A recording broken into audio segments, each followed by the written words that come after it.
Asia cup 2025 India Pakistan മത്സരം ഫൈനലിലേക്ക് കടന്ന സാഹചര്യത്തിൽ ഇന്ന് മത്സരത്തിൽ ആര് വാഴും ആര് വീഴും എന്നതറിയുവാൻ വേണ്ടിയിട്ടുള്ള ആകാംക്ഷയിലാണ് ക്രിക്കറ്റ് ലോകം ഒന്നാകെ. ആകാംക്ഷയ്ക്ക് ഒട്ടും കുറവില്ല. ആവേശഭരിതമായി തന്നെയാണ് കൊച്ചിയിലെ ക്രിക്കറ്റ് പ്രേമികളും. ഏതായാലും നമുക്ക് അവരോട് ചോദിക്കാം ഇന്നത്തെ മത്സരത്തെക്കുറിച്ചുള്ള പ്രതീക്ഷകൾ എന്തൊക്കെയാണെന്ന്. ഇന്ത്യ തന്നെ ജയിക്കും.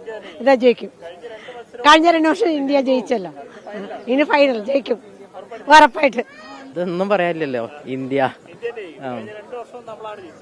ഇപ്രാവശ്യം നമ്മൾ തന്നെ ജയിക്കും. നമ്മുടെ സഞ്ജു തിളങ്ങും. ഒബ്വിയസ്ലി ഇന്ത്യ തന്നെ ആയിരിക്കും.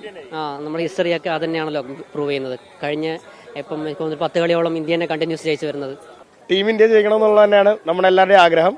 തീർച്ചയായിട്ടും അതിനു വേണ്ടിയിട്ട് നമ്മളെല്ലാവരും തന്നെ പ്രോത്സാഹനം കൊടുക്കുക, പ്രാർത്ഥിക്കുക. കൈ കൊടുക്കുന്നില്ല, എന്താ തെറ്റ്? അതിൽ തെറ്റൊന്നുമില്ല. കൈ കൊടുക്കാം, ധാരാളമായിട്ടും കൈ കൊടുക്കാം. ഇന്ത്യ അതല്ലാണ്ട് വേറെന്ത്? തീർച്ചയായിട്ടും കൈ കൊടുക്കുന്നതുകൊണ്ട് കുഴപ്പമില്ല. കാരണം കളിക്കാർ തമ്മിൽ അങ്ങനെ വ്യക്തി വരാൻ വെക്കേണ്ട കാര്യമില്ല. നമ്മുടെ രാജ്യം തമ്മിലുള്ള പരിപാടിയല്ലേ. ഇന്ത്യ തന്നെ കളി ജയിക്കുമെന്ന ശുഭാപ്തി വിശ്വാസത്തിലാണ് ഏതായാലും കൊച്ചിയിലുള്ള ആരാധകരെല്ലാം. കളി ജയിച്ചാൽ കൈ കൊടുക്കണമോ എന്ന കാര്യത്തിൽ അവർക്ക് അവരവരുടേതായിട്ടുള്ള അഭിപ്രായങ്ങളുമുണ്ട്. ഏതായാലും വിനോദ് മേവിലേക്കും ശ്രീകുമാറിനുമൊപ്പം അമൽ സുരേന്ദ്രൻ, 24 കൊച്ചി.